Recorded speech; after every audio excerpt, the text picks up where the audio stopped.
जांच कमेटी ने अपनी जांच ही नहीं दी, एफआईआर तो बहुत दूर की बात होगी है। वो उल्टा ही हमें झूठा बोलने लग गए कि ये झूठ ही बोल रहे हैं। एफआईआर करने में इतनी ताकत हमारी लग गई है तो वो उनको सजा होने में क्या हो सकता है। हमें पुलिस पे बिल्कुल भी भरोसा नहीं है। अगर वो बाहर रहे तो जांच को बिल्कुल प्रभावित करेंगे अपने पावर का इस्तेमाल करके।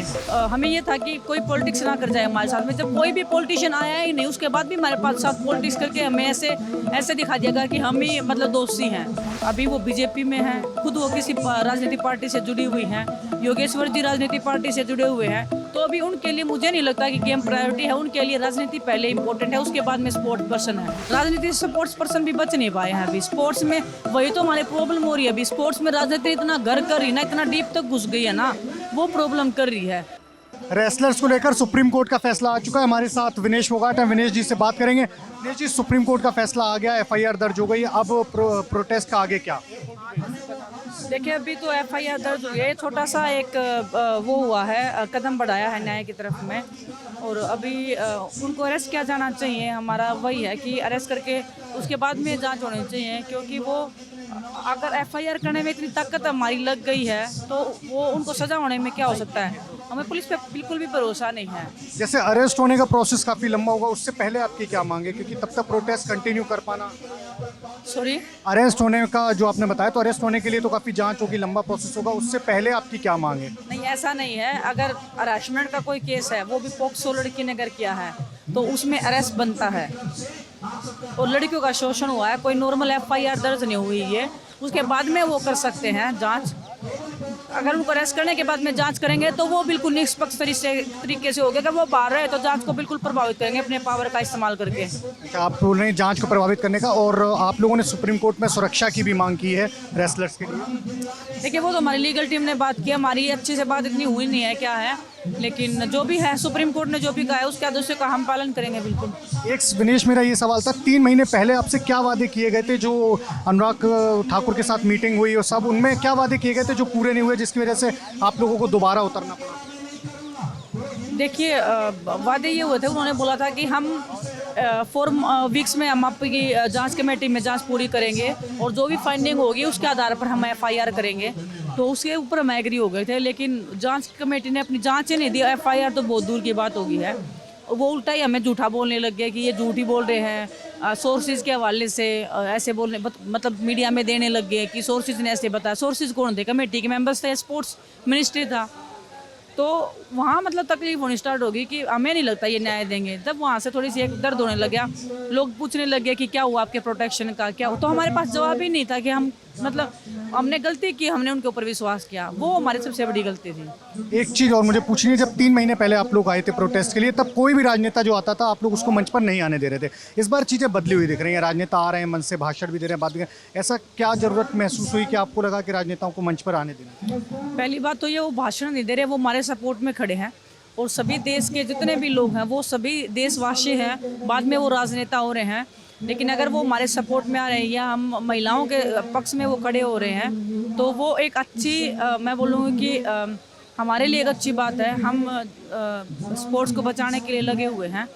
और लास्ट टाइम जब हमने ये डिसाइड किया था तो हमें ये था कि कोई पॉलिटिक्स ना कर जाए हमारे साथ में। जब कोई भी पॉलिटिशियन आया ही नहीं उसके बाद भी हमारे पास साथ पॉलिटिक्स करके हमें ऐसे दिखा दिया कि हम ही मतलब दोषी हैं। तो फिर हमने सोचा कि क्यों नहीं सभी का समर्थन लिया जाए, सभी की आवाज़ सुनी जाए, सबके आइडियाज़ लिए जाएं ताकि हमें न्याय मिल सके।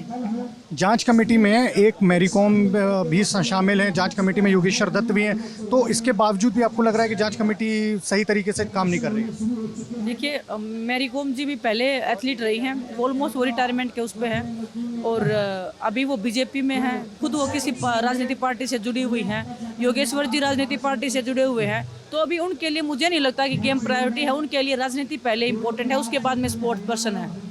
तो वो वहाँ पे एक लूप है। हम उनके उन्होंने जो अचीवमेंट्स दिया है उनका हम सम्मान करते हैं, हमेशा करते रहेंगे एज ए एथलीट। लेकिन एज ए ह्यूमन बीइंग मुझे नहीं लगता हम कर पाएंगे कभी भी। एक और मेरा आपसे सवाल था कि जो ये पूरी चीज़ हुई है, इसको ब्रजभूषण शरण की तरफ से लगातार रेसलर्स पर आरोप लगे हैं। जो भी रेसलर्स प्रोटेस्ट कर रहे हैं, आप हों, साक्षी हों या बजरंग पूनिया हो या और भी आपके साथ जो भी रेसलर्स जुड़े हुए हैं, कि ये पूरा मामला यूपी वर्सेस हरियाणा का बनाया जा रहा है, ये ब्रजभूषण शरण के आरोप हैं। इस पर आप क्या कहेंगे? यहाँ पे मैं आपको बता रही हूँ, झारखंड से भी लोग आ रहे हैं हमें सपोर्ट करने के लिए, यूपी से खुद आए हैं, यूपी से पूरी पंचायतें उठ के आई हैं। अगर ब्रजभूषण की बातें सभी सच होती तो ये लोग हमारे सपोर्ट में बिल्कुल भी नहीं आते। देश अंधा नहीं है बिल्कुल भी, देश को भी सच्चाई दिख रही है, हमारा दर्द भी दिख रहा है, हमारी सच्चाई भी दिख रही है। तो वही है कि देखो हम देश के सामने रख रहे हैं चीज़ें। देश की न्यायालय से बड़ी कोई न्यायालय नहीं होती, उच्च न्यायालय हम पूरा भरोसा कर रहे हैं। तो जो भी होगा अभी उनके अंडर में है, और उसके बाद में जितना भी हम आगे का जो धरने का डिसाइड करेंगे तो हमारे जो बड़े बुजुर्ग हैं, जो हमारे खाप पंचायत हैं, वो सब डिसाइड करेंगे। 6 दिन का आज आपको दोबारा जब प्रोटेस्ट चालू हुआ उससे आज 6वां दिन हो गया है। 6 दिन बाद आपकी एक बड़ी जीत की तरह से है कि सुप्रीम कोर्ट में आपने FIR की मांग की थी, तो सुप्रीम कोर्ट में सरकार के सॉलिसिटर जनरल उन्होंने कहा है कि FIR दिल्ली पुलिस दर्ज करने जा रही है। अब रेसलर्स का आगे का क्या प्लान है? जैसे आपने बताया कि आपकी मांग है कि उनके ऊपर उनको जेल भेजा जाए, उसके बाद तब तक क्या प्रोटेस्ट जारी रखेंगे और कैसे क्या होगा? प्रोटेस्ट बिल्कुल जारी रहेगा। प्रोटेस्ट जारी रहेगा। और आपने समर्थन की बात की थी क्रिकेटरों की, तो आज कई क्रिकेटर्स के बयान, इरफान पठान हो गए, हरभजन सिंह हो गए, या बाकी और भी लोगों ने आपके समर्थन में बात की है। अभी भी आपको लगता है कि समर्थन में कहीं ना कहीं कोई और भी लोगों को? देखिए ये तो बहुत ही कम मात्रा में लोग आए हैं, उनका बहुत बहुत धन्यवाद। वो कहीं ना कहीं हमने उनको वहाँ तक उन तक अपनी बात पहुँचा पाए हैं कि देखिए हम सही बोल रहे हैं। और बाकी जो लोग अभी भी बचे हुए हैं, उम्मीद करते हैं कि वो आएंगे सपोर्ट में। ये सिर्फ हमारे न्याय की, मतलब हमारी बात नहीं है, ये सिर्फ अन्याय और न्याय की लड़ाई है, स्पोर्ट्स पर्सन की है। वो भी स्पोर्ट्स पर्सन है, हम भी स्पोर्ट्स पर्सन है। तो ये हमारा धर्म बनता है कि हम अपने एथलीट के साथ में खड़े हों, उनकी बात सुनी जाए, उन पे विश्वास किया जाए, ना कि ये सिस्टम पे, ना कि ऐसे लोगों पे जिनके ऊपर पहले से ही 84 FIR दर्ज है।